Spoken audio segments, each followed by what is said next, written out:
In 1959, the U.S. Air Force established a radar facility on Blacktail Mountain and built an Air Force station in Lakeside.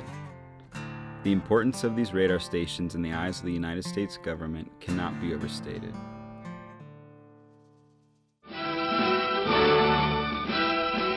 America forges an ever tighter ring of air defense, with radar scanners probing the skies 24 hours a day.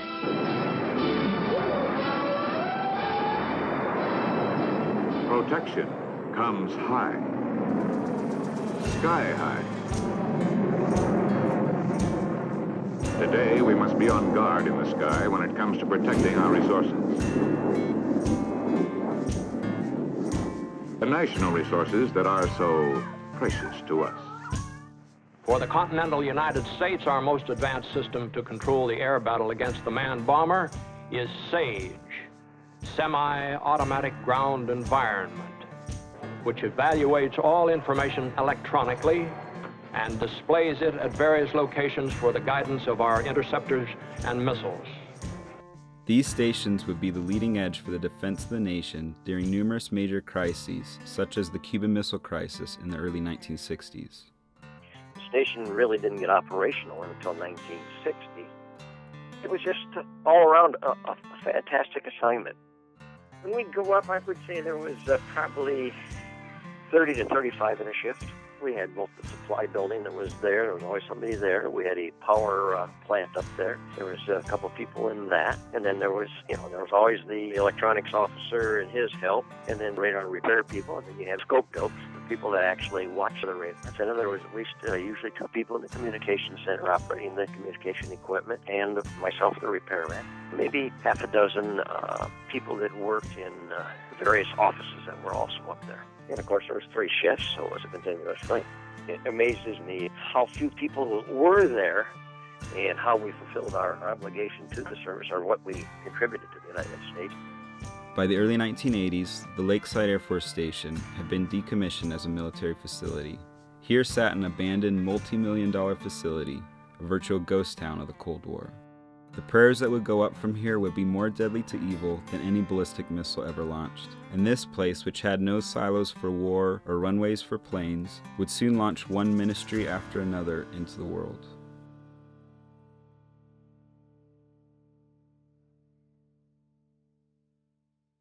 David Graham, who was the founder of the base, had moved back to the Flathead Valley, was pastoring in the valley, and God began to stir in his heart a dream for a YWAM base in Flathead Valley. And shortly thereafter, another man named Warren Drew and his wife Jennifer and their daughter Spring went and did a crossroads in Hawaii. On the outreach phase for the Crossroads DTS that Warren and Jennifer attended in Kona, they were in Hong Kong, in downtown Hong Kong, and they were out for a day's stroll on their day off. And they heard this American music being blasted in the center of Hong Kong, which was unusual at that time. So they wandered over to it, as Warren told me the story, and they ran into 2 young girls from Kalispell, Montana, who were David and Kathy Graham's daughters.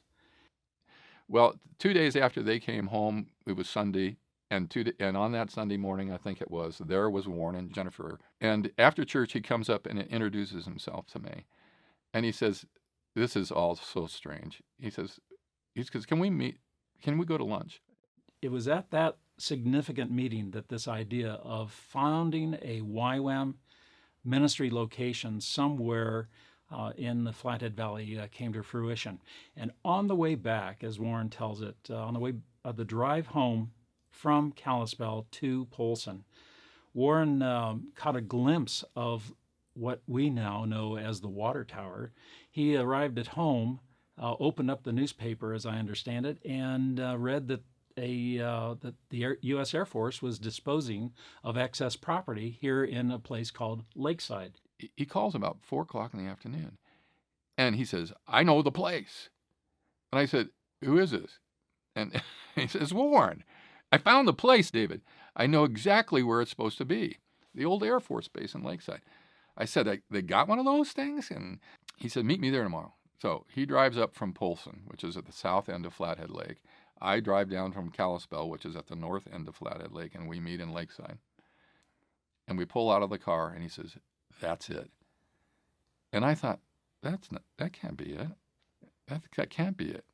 He said, this is it. I'm telling you. And we can get this place.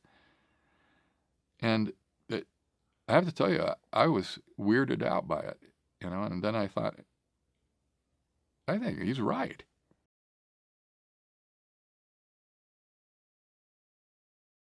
Well, we began that process of finding out what it would take to acquire an interest in this facility. We didn't really know what it all was. Which led to a whole nother process of how do you begin to think about raising money for a YWAM base, and how much do you offer to buy a YWAM base for a place like this? How much do you give in an auction? We began a process of asking Georgia Pinnaman, Dean Sherman, of course. We had several others that we contacted, Lauren and Darlene, and a few other folks, and we were asking them, how much would the Lord have us pay for the acquisition of this facility in Lakeside. And to a person, each one responded basically saying, pay whatever it takes. We're supposed to pay whatever it takes. And I thought, okay, that's really going to help. We're going to put whatever it takes and put it in an envelope and send whatever it takes to the GSI. Well, that didn't make sense in the context of this particular auction process at that time, because you had to have a specific bid. So we came up with a bid, pulled one out of the air, literally, prayed over it, packaged it up to send to the government, and on the way out the door, literally, we got a telephone call from the government saying they were suspending the auction because they realized that they needed to solicit bids in a public auction in June of 1985 so that the bidders present would pay whatever it takes to acquire the property.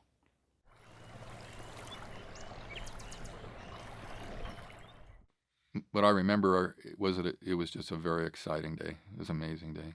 We were all up. We just felt God was going to do something. To do this, to have it open at about 75,000, then 100, 125, 150, 200,000, 225, we were starting to sweat bullets thinking, well, here we are, youth without any money, and we are now committed to pay whatever it takes, and it's going up, and we're not prepared. But we're excited. We sense God's presence in the room. And soon the bidding started to slow at 400,000. The guy that was bidding against us took a walk outdoors, and we all huddled together and had one last prayer. And I just remember him coming in and saying, "You can have it." We broke out in cheers, and we had the opportunity to take possession of the property. And Georgia Pinnaman was the first one to say she wanted to take ownership of the property, so she moved her motor home on that very night, and claimed the property for God's kingdom.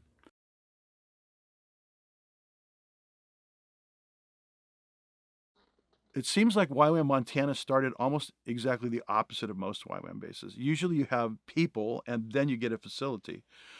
This one was almost exactly the opposite. We had this monster facility and few people.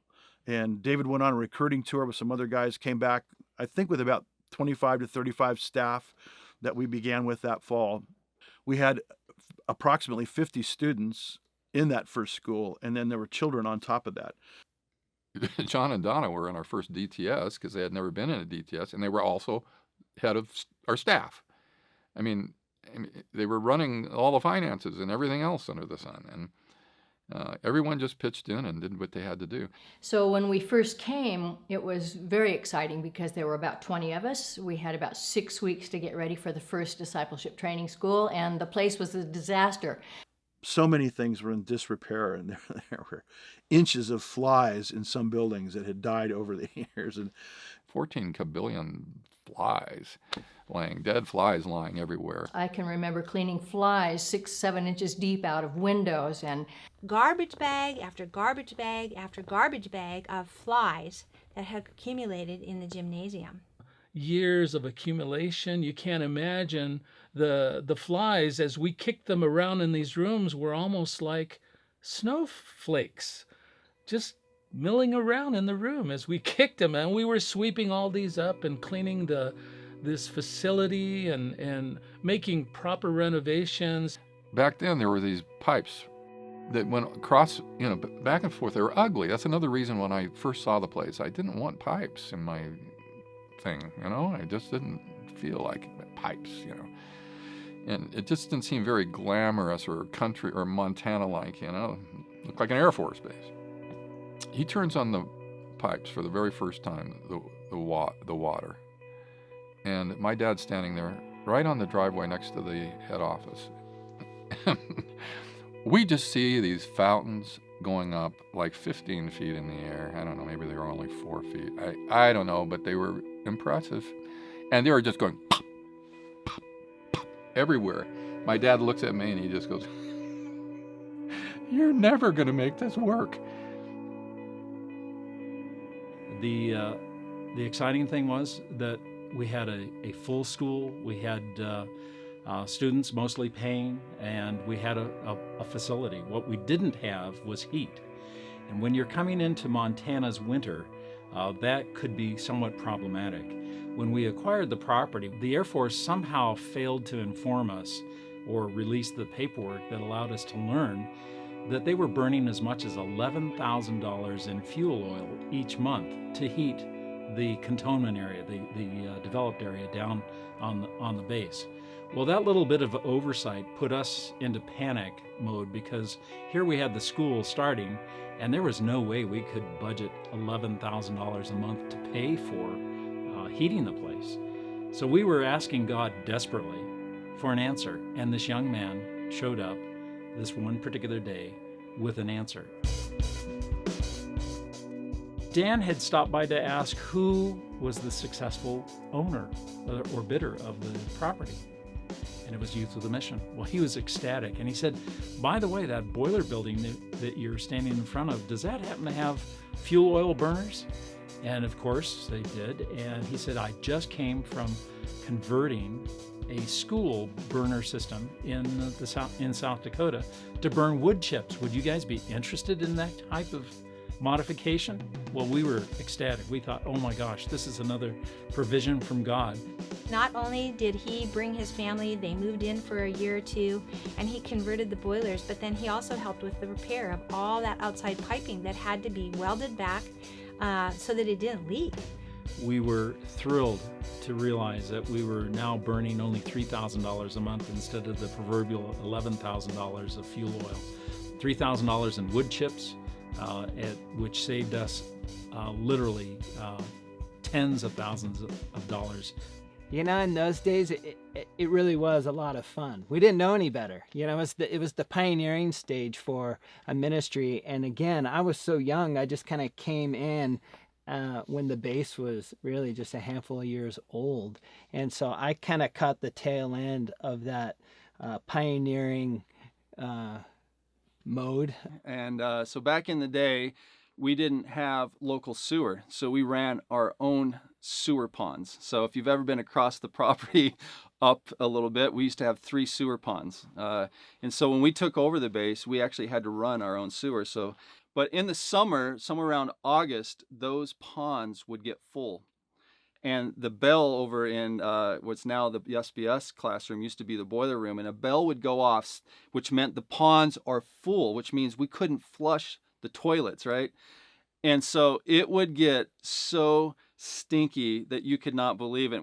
There was one point in the 90s, early 90s, I believe, when just kind of the algae, we called it duckweed, but just the vegetation was growing on top of the last pond. A handful of us would go up in canoes, and the 2 people in the middle would be holding a 2x6, and while the other 2 guys, we'd be rowing back and forth over the sewage pond trying to clean all this stuff out. It was so empty, this base, you know, there was maybe 30 staff, right? And it was just like a ghost town. All these dorms were empty. Houses were empty, and I remember my job was mowing a lawn on this old piece of junk lawnmower, and I would start at one house and go all the way to the end and then come back, and I'm like, and so I was kind of whining a little bit to David Graham. I'm like, oh my gosh, I'm going to be mowing lawns till Jesus comes back, you know, and he's like, no, Ron, he said, one day, you know, this place is going to be so full of people, and it's going to be so amazing. He said, we won't even be able to fit people. They'll have to live off the base. And I'm like, well, someday, but I'm still mowing lawns today. And I remember at one meeting, Gordy telling us, you know, you guys, someday we will have well over 50 people on staff. And I remember thinking, are you kidding? What are we going to do with all these people? You know, where would we, you know, employ them really into ministry? It was so hard to kind of see it as a teenager. But lo and behold, here we are, well over 100. So it's really just a fun thing.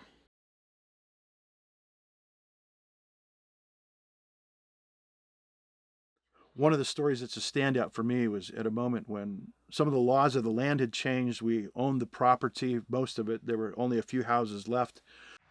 As you may recall, when we first purchased the property, there were 8 houses that were retained by the Air Force, and they lived here for approximately a year and a half after we moved in.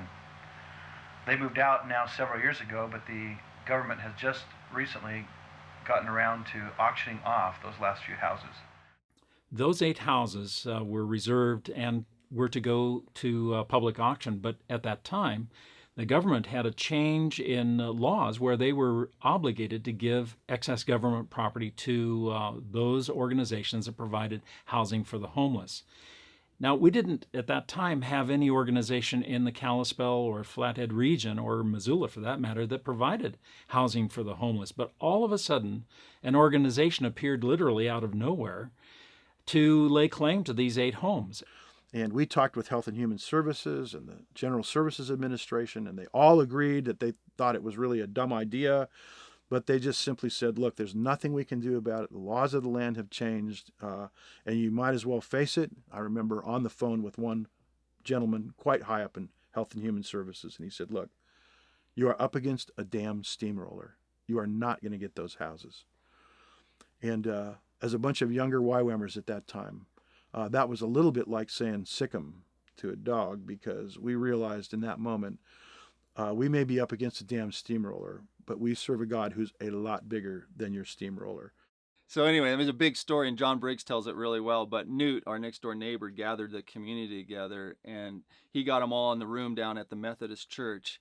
And the prospect of those families being evicted didn't set well with him. And so he, on his own volition, rallied the community of Lakeside, such as it was back then. That meeting was packed to the gills, standing room only and outside the doors at the Lakeside Chapel in their meeting hall. And it was not a friendly meeting for this particular group that was representing themselves as being the potential recipients of the homes. And in fact, in the next few days, they resigned their petition, and the government then contacted us and said, well, I guess we're going to have a public auction. I was recruited, actually forced, to fly down.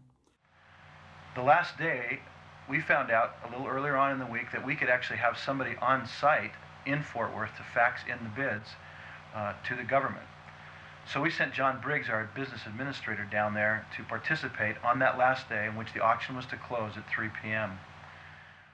No activity really came about until the last 15 minutes, and all of a sudden bids started appearing out of nowhere. And the bids were relatively low at that point, $6,000, $8,000, $10,000, $12,000, $16,000. And it was down to the last 30 seconds, literally, of this bidding process.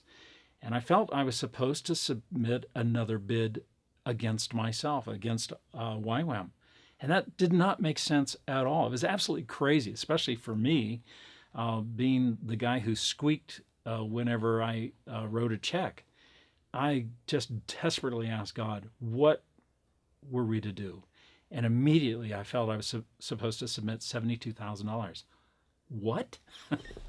That much over my present bid? But I did it, submitted it, and within seconds, there was a competing bid that came in at $68,000. Our bid trumped that by a mere fraction of a second, and we were the high bidders. It was amazing. And on the phone were the ministry team with Gordy howling and hooting that we had been successful. And it was an awesome time.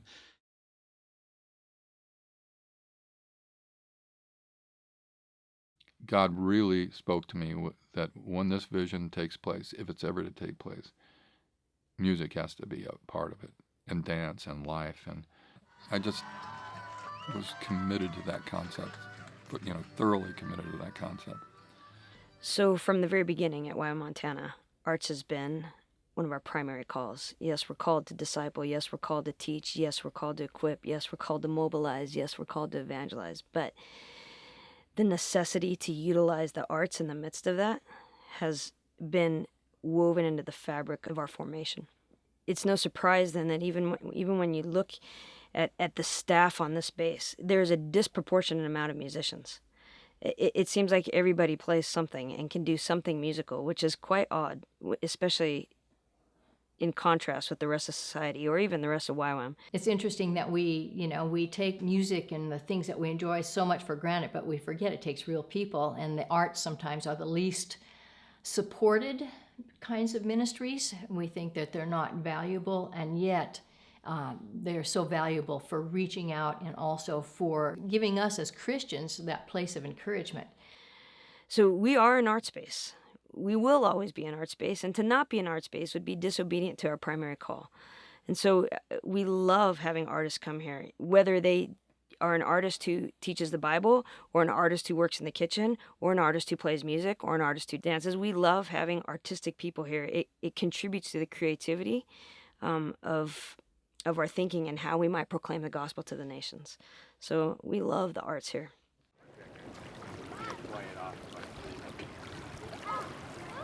The concept behind the music company was that people could come in, bring their talents, and have a specific vision, and this would offer them the time and the space and the place that they would be able to write, and they'd be able to produce, and they'd be able to book tours, and they'd be able to travel, free from the problem of wondering how they were going to make a living, where they were going to live, where they were going to practice.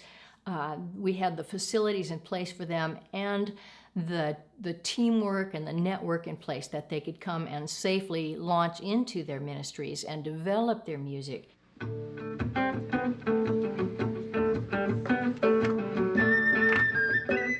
We've had every kind of band come through this place. Country bands, we've had rap, hardcore metal, heavy metal in the 80s, every hair band attempt, pop, punk, bluegrass, Latino. We've never really excelled at jazz, to be honest. We've made attempts at every genre of music simply because we believe that music speaks somehow to everyone, and there's some platform that can be an influence into the hearts of others.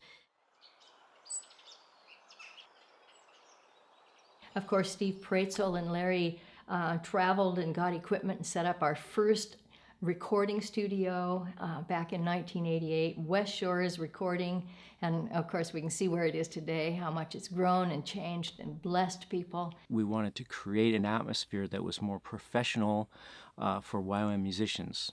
Everyone knows that going into a studio is very expensive, time-consuming, and usually way out of the range for the average YWAMer, for sure. We worked in a smaller studio for several years until 2014, and last year we were able to burn down the old building and start fresh, which is an incredible blessing. Since 1990 that I've been here, we've run 10 schools out of the studio here, and radio shows. We did a radio show for about 7 years with Dr. Ron. Hundreds of, if not thousands of demos with every DTS that's come through, and all the different schools. Just too many demos to count. We've done over 100 albums, and all of that for the sake of the gospel, getting the gospel out. That's the wonderful thing about this facility that really separates it from a normal studio. The fact that we're missionaries primarily. That's our heart. Everything we're doing is focused towards getting the gospel out there and bringing Christ to the nations in a variety of forms.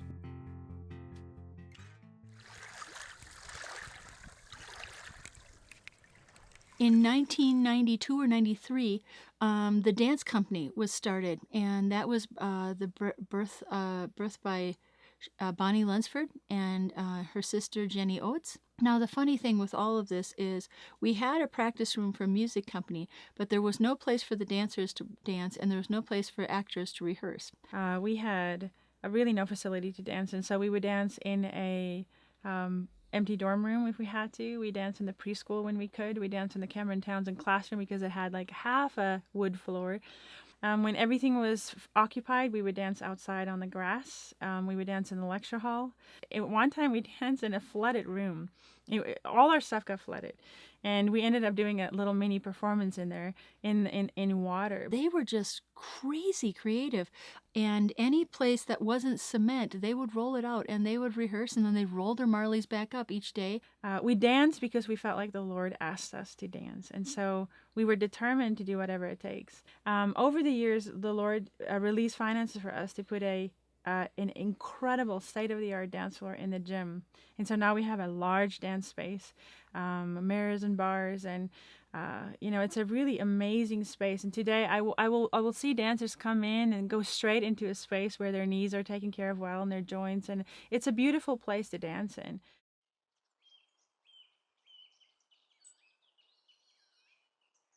In 1994, a young man named Arik Shank came, and he started the theater department. During those times, from 1995 to roughly 1999, we were in the Big Fork Center for the Performing Arts. So these were all folks that had a passion to see the arts reach the world, reach it with the gospel, bringing it across in many ways. Again, nobody was sitting there totally impressed because we were putting up the best shows they'd ever seen. We did put up some stinking good shows, but because we worked together well as YWAMers, because we came there to serve, and our heart was that the people would know that we love them and that we want them to know Jesus.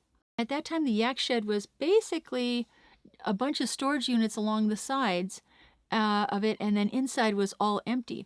And it was, the weight room was in there too. I said, what if we cut this in half and we could have a little tiny theater? Then we could do our own performances here. And they were keen on it. And so they built a double wall down the middle to insulate the noise from the weight room, because there's nothing funner than the Team Extreme guys lifting massive amounts of weights in right next to the arts. And yeah, that just a group that you wouldn't think would work well together, but we did. And so in 2002, the Little Yak Playhouse was open. That was such a blessing. It was funny, goofy, old place. But those of us that worked on her, we loved her. She was the thing that shouldn't have worked, and she did.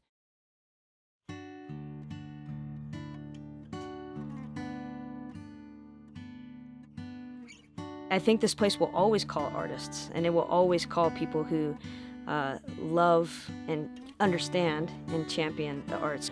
I feel like what we have to offer here and the quality of our staff is outstanding. It's something unique, it's something special, it's something that can be world-changing.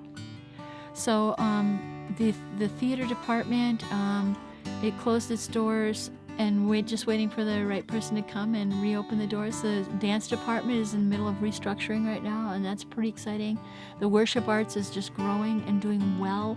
So one of the things with the arts is that it's really an organic sort of a thing. We're really hoping for theater and visual arts and dance and those things to have a rebirth at YWAM Montana, because we want to remember that God has given us that thumbprint, that DNA, and you see it here. It's hard to imagine exactly what God's going to do in the area of arts for the future. I just believe it's big. To be quite honest, I believe God's going to give us a major platform in the area of arts. I believe that He's going to give us a major voice into the church and then also into the sphere of music.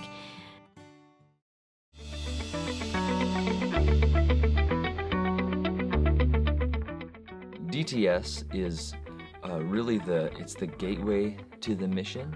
Discipleship Training School here in Montana consists of two parts. We have a 3-month lecture phase, and we go on a 2-month outreach overseas and bring the gospel to the lost, desperate, hungry people. Discipleship Training School in YWAM is our front door. It's where we get our students, and it's where we get our staff from. So you will hear in YWAM, leaders will say, like Lauren and Darlene, they will say, as DTS goes, so goes the mission. It's really true. We have this entry-level program that we bring all our people through to get on the same page.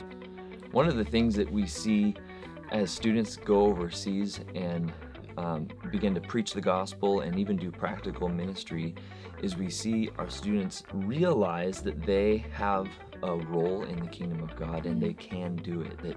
That being a missionary is not for special people, it's just for anyone willing to go. Many people deny that the existence of God can be proven.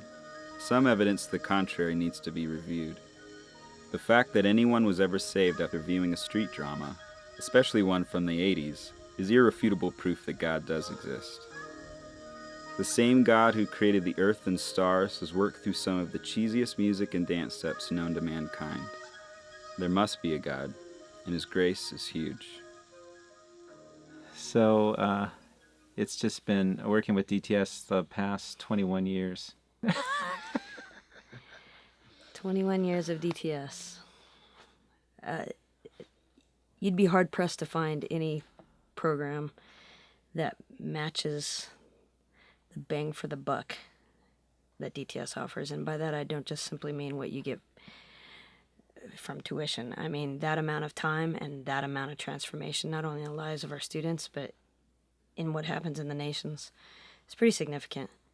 the beauty of DTS is he's not waiting for perfect people to come or be a part of it or to come and be used. The beauty of DTS is this: come as you are and God will use you. And in the midst of our foolish attempts to proclaim the gospel, God fills the gap of our lack and of our weakness and presents himself, and then people come to him. That's the amazing thing about DTS. It is pretty amazing, all the different skills and talents God has utilized on outreach teams, from baton twirling to hair cutting to magic shows. We used to have clowns on every outreach, puppets, those Vanjicube things. I mean, dramas, dances. Everyone used to have to dance.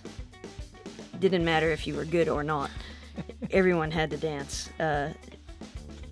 People looking like Frankenstein out there dancing, and yet all these different things. Some people were really skilled, from mechanics and arts or photography. We just always ask our students, what skills do you have? Like, I can play ping pong. Awesome. Whatever the skills are, it seems like God gives us opportunities to use those skills, and it's like he, in his foreknowledge, he knows ahead of time exactly who's coming and sets things up for us in advance. And I've been amazed what he'll use. There was an outreach that we took to Thailand with the team, and we had a girl that she was a ballroom dance instructor. Before we got there, our contacts, very creative people, Noe and Bronwyn, they came up with this idea of having a ballroom dance time with, was it a super? All the city officials. It was city officials, and it was teachers. Yeah. And so we had this wonderful time of dancing with the mayor and different principals and teachers. And the gal that led it, she just did an incredible job. But it just opened so many doors for the gospel, and for Noe and Bronwyn to keep bringing teams back in. And again, I'm always amazed at how God uses the small talents or giftings, and sometimes things that we even kind of think maybe they're foolish. Christy mentioned dramas and stuff, but how God uses those things to open people's hearts.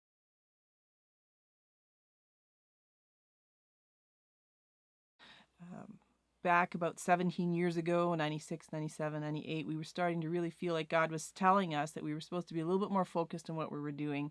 Some of the reasons were we wanted to make sure that our short-term teams were actually fitting into the long-term strategy of the guys on the ground. Leaders on the base, we would go off base sometimes for a day or two in prayer, asking God, what are you saying to us? What is this supposed to look like? We did other research with other bases. We got some great ideas, but felt like that was good, but that wasn't what God was telling us.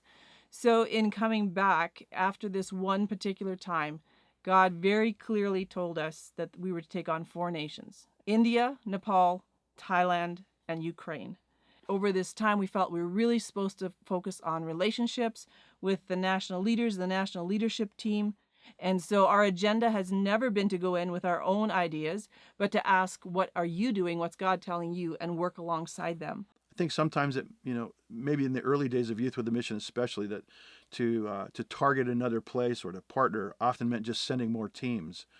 And on the field, though they love to have teams, often it meant that the guys out there working had to stop what they were doing in order to host teams. And as we went and asked them again, what would feel like help to them, and really began to partner in a way that not only recognized we had some strengths here that we could bring to the field, but they also had immense strengths there that would help to shape us and how we thought about working overseas and in the field. I think the idea is that when we go to these target nations, that they are the experts there.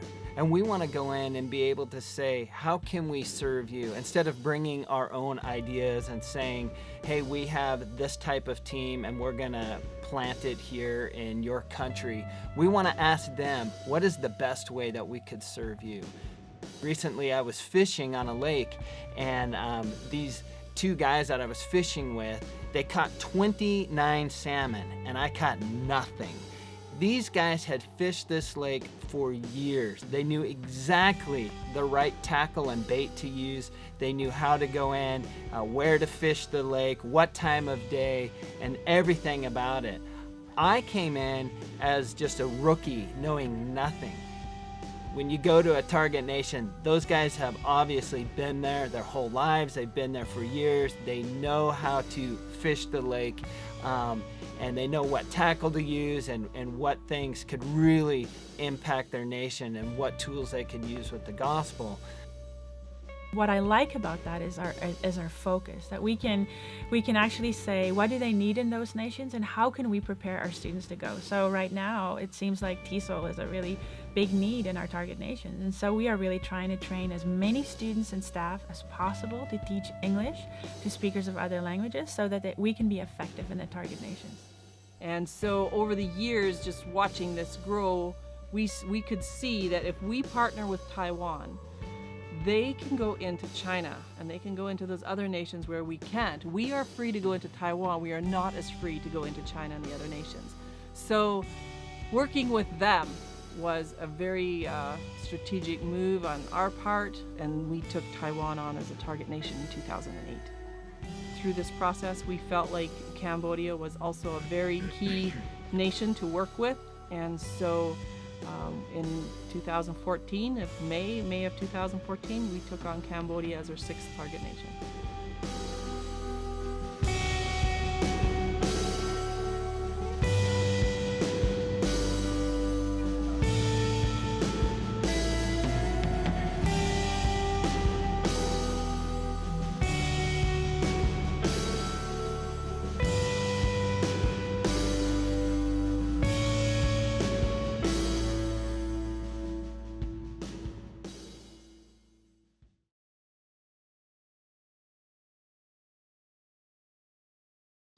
So we were asking the Lord about classroom space, if we should build stuff or how we should go about that.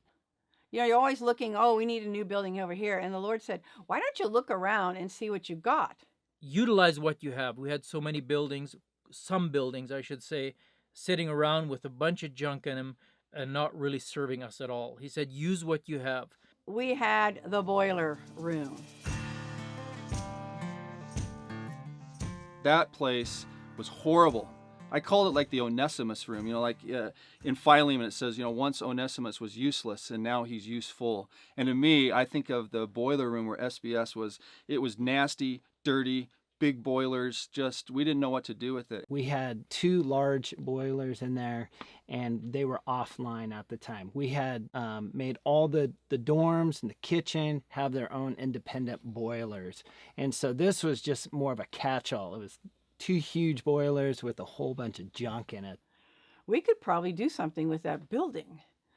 But what do we do with these 2 giant boilers? So they began praying every Thursday afternoon at a certain time and asking God, how do we do this?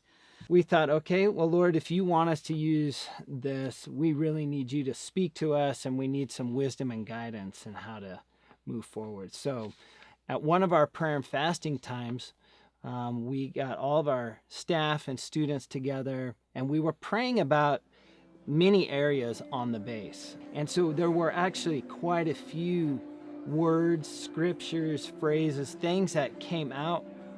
But there were 2 in particular that were quite interesting because one was the word eBay and another was the word museum. And if I remember correctly, these were coming from some of our students.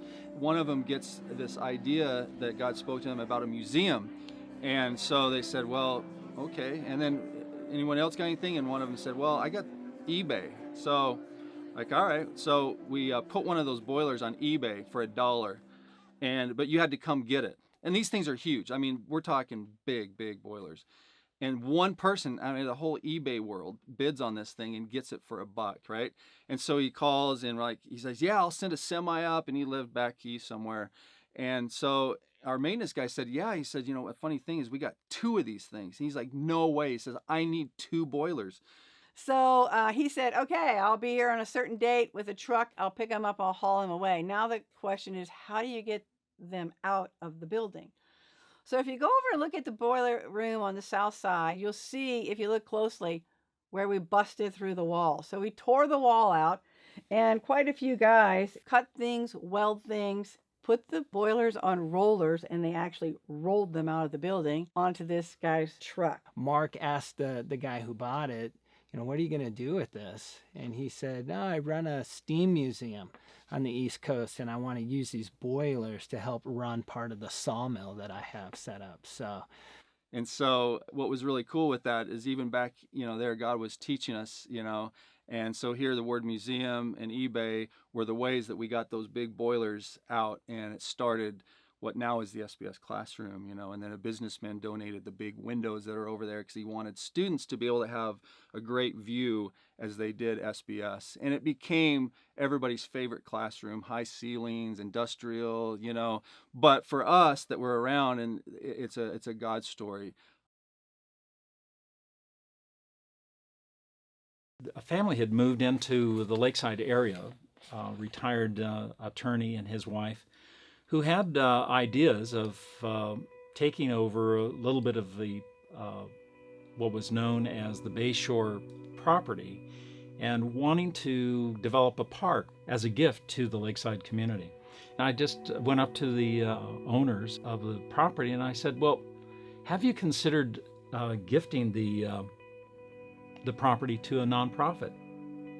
And they said, well, the options were that we were going to deconstruct the building and haul it off to the dump or burn it down, because there was really no affordable solution other than that.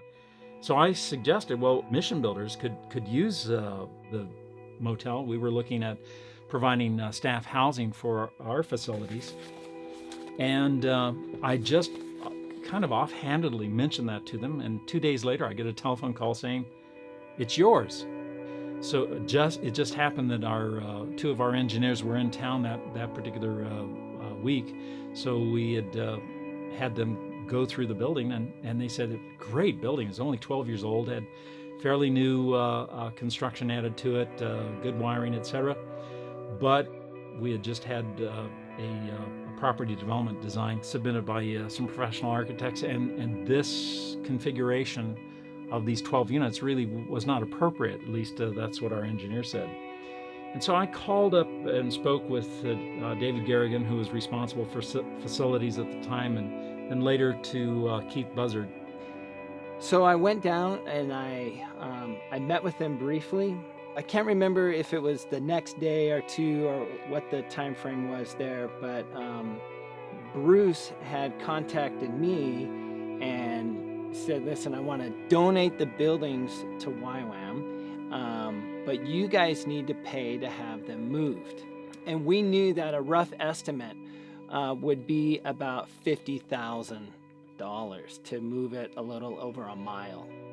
And so I contacted our council and I'm like, here's the offer, but we're gonna have to come up with 50 grand, and we just didn't have $50,000. We decided, no, we'll pass on it for now.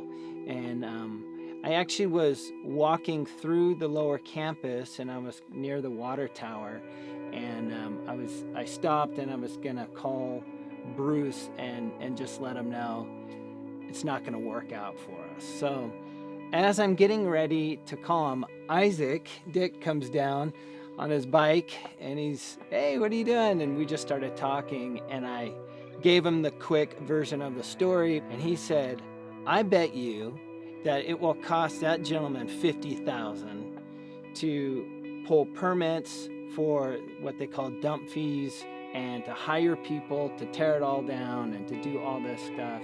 Isaac said, you should call him and just say, hey, instead of paying 50 grand to tear it down, would you consider paying 50 grand to move it onto our campus? I thought, wow, that's an amazing idea. So I called right there, and Bruce says, okay, let me call you back. And literally within, 5 minutes, he calls me back and he says, it's a deal, I'll do it.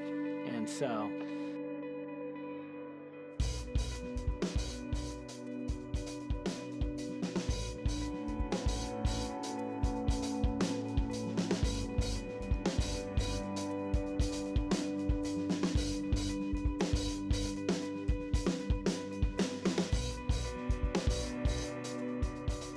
We actually, where the Bayshore is sitting right now, we had, it was all planned out for housing, similar to what the 2 cabins up above on the Bayshore are. The same thing was all scheduled down below where the Bayshore is sitting. And I think what was fun is because we were focused on cabins then, and we were going to build cabins, and then out of the blue, we get this motel, and it kind of changed, you know, where we were headed in our property development. But it was just such a godsend at the time. Our dorm was full. We needed more staff housing, and we were going to only be able to build 1 or 2 cabins at a time. That wasn't going to be sufficient. So God really saw, even though we were headed this way, he saw what we needed and he provided them. And it came on a prayer and fasting day. You see that on the video, but all these students, staff and students, we were all praying and fasting, and they made an announcement, and we lined the streets just all the way down and prayed and worshiped as these buildings came up the road, and it was just a wonderful experience. I loved it. we couldn't have put anything better there. It was just perfect. And if you look at it now, they belong right there.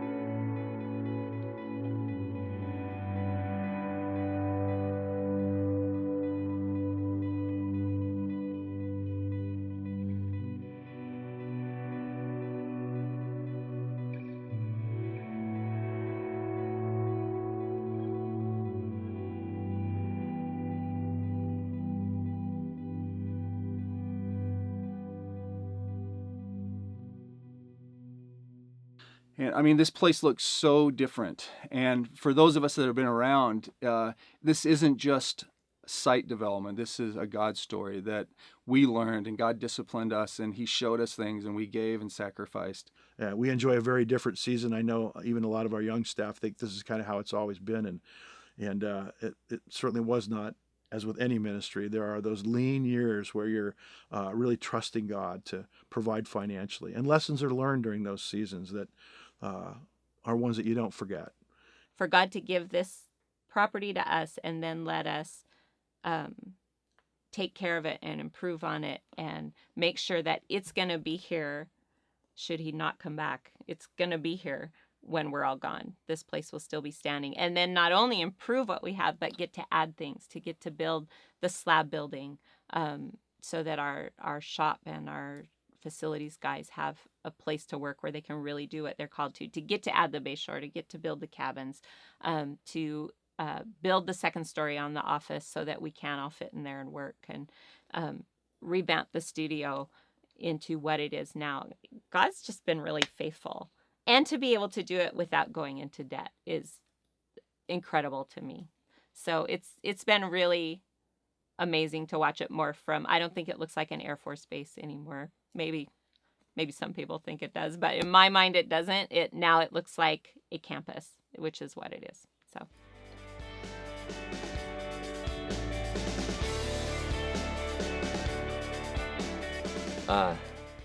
We are really excited because we're in a season of seeing a lot of fruit. We see this happening not only overseas on our long outreaches in DTS, but also in our mini outreaches here in the United States. We're seeing the same kind of thing, people getting healed and people coming to know Jesus.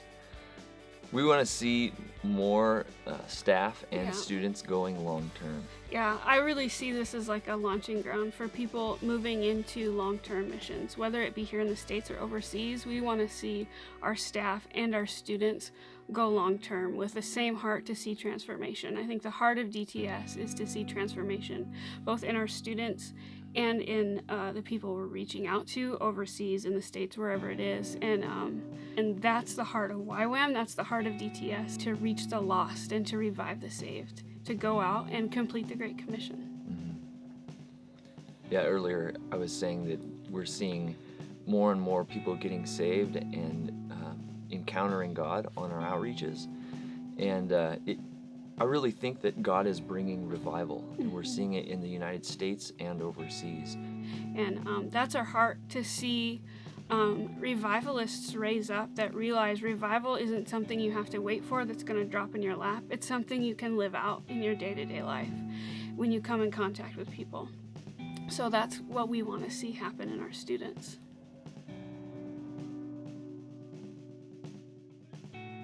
When we came here with the SBS, we had about maybe 15 schools worldwide. And since 91, the school has more than quadrupled. I honestly don't know how many schools we've got now around the world.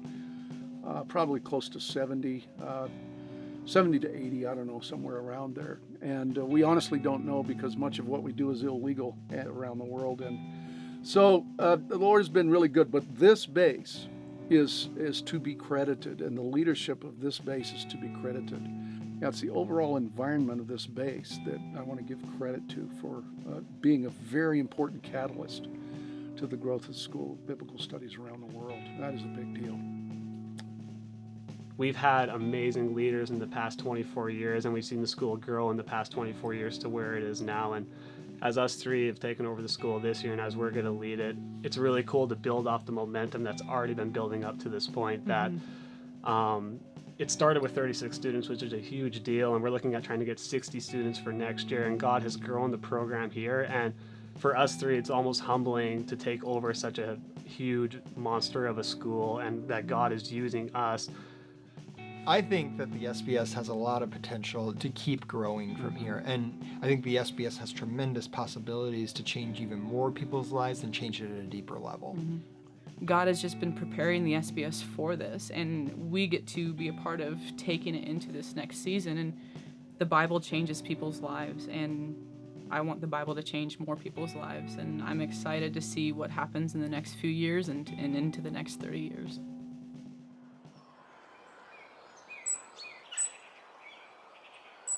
I think we're seeing some things overseas and some potentials of in the mission field, opportunities that are coming to us that are unprecedented to touch the world for the sake of the gospel. In May of 2014, at our planning time, we felt God said that we were to focus our finances, our resources, our team sending, our personal ministry, first and foremost, into our 6 target nations. And we are looking forward to seeing a much greater harvest as we focus on these nations and what God has for them and us together. God has been speaking to our staff and students a lot in the last 2 years about becoming more focused and strategic so that we can actually bear more lasting fruit in the nations. While he's been speaking to us about that, he's also been speaking to our target nations about their relationship with us, our partnership, and they've actually been asking us to increase or take our partnership to the next level.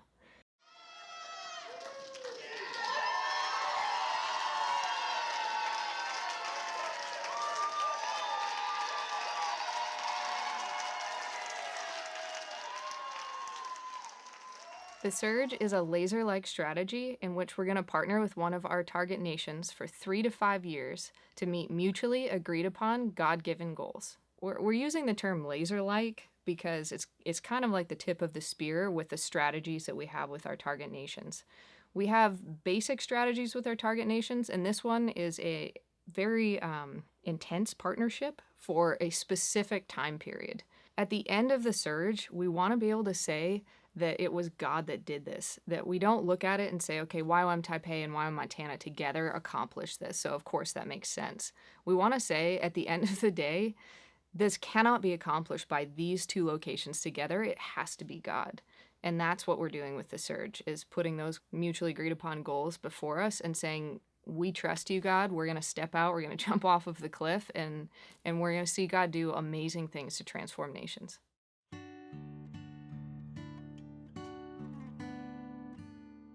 Years ago, the people that were our forefathers and mothers that came in and established YWAM Montana, they're in their 30s and they're taking a dilapidated Air Force base, and they knew that it wasn't them that could make this happen. It was all God. And then we moved into a season where their pioneering efforts were just blossoming, and we had all kinds of schools and programs and different innovations happening here. And now as we're 30 years down the road, we have a whole crop of young people that are passionate and excited about doing greater things than that. That for me is just super exciting. I can't wait for me to get the invitation someday to come to a reunion with YWAM and see what these guys did that far exceeded anything that I could ever imagine. I think we're really poised for something great. God's going to do some amazing things, and for that I'm just really excited.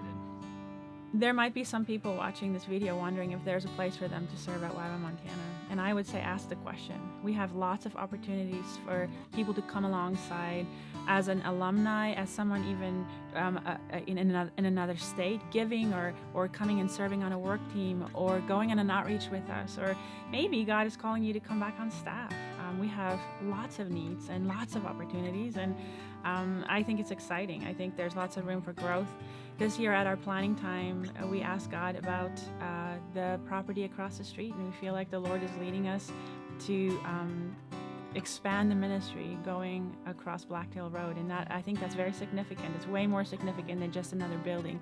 It is in a way crossing the Jordan, and I wonder who will be the ones to take the ministry that, across the street. And I think it might be us, but it might be the generation that comes after us. So we are just beginning, and I love that. And like he said, I was just thinking, if we come back in 30 years, and I want to say we're going to be 60, but the truth is we're going to be in our 70s. If we come back in 30 years, then what will it be like to be at YWAM Montana? And I have just a picture of the future, that it is a thriving ministry serving the Lord with passion, and young people dedicated to the work of God in this place.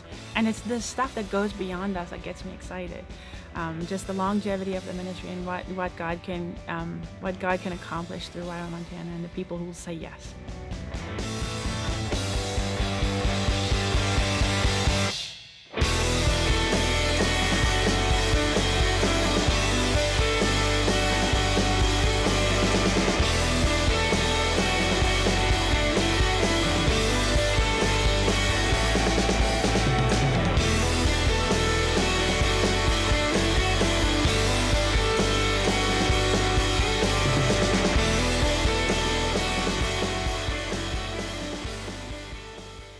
Where do I see the SBS going?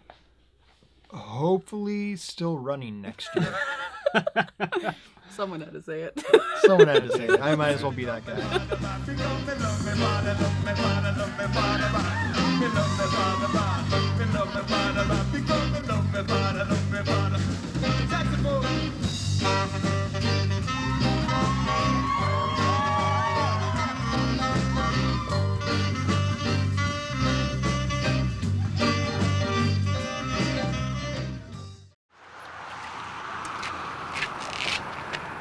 Whoa! YWAM base! Hang on to your seat and experience a most excellent adventure. April 1990 Discipleship Training School. Tom Posey, he's a working machine with a full head of steam. There's no problem that he ain't seen. Tom Posey.